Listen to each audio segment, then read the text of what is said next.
Last night at 6. In the letter, Scott claims the organization doesn't do enough to stop violent crime among young black men.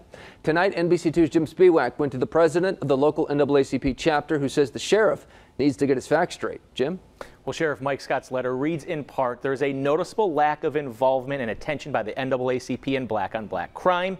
That idea is a major source of contention in his letter, and that's an issue the local chapter takes great offense to. The numbers never lie. Sheriff Mike Scott says black-on-black crime in Lee County and across the country is high.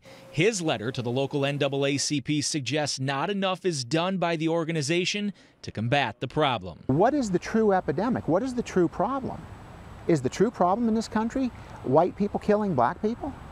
The numbers don't bear that out. Lee County NAACP President James Muwakkil says the organization implements crime deterrence. Among them, for the last 5 years, they've held community neighborhood watch seminars.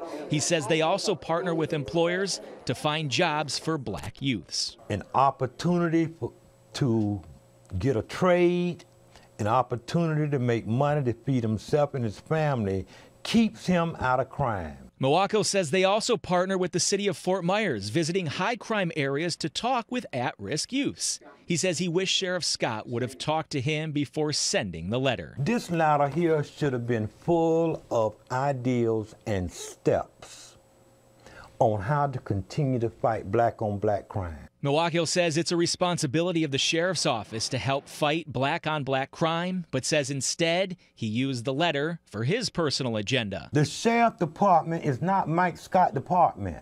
He's not to misuse or abuse his power or his office, and he's doing both here. Sheriff Scott says he stands by his letter. Everything I've said is truthful. Everything I said is spot on accurate.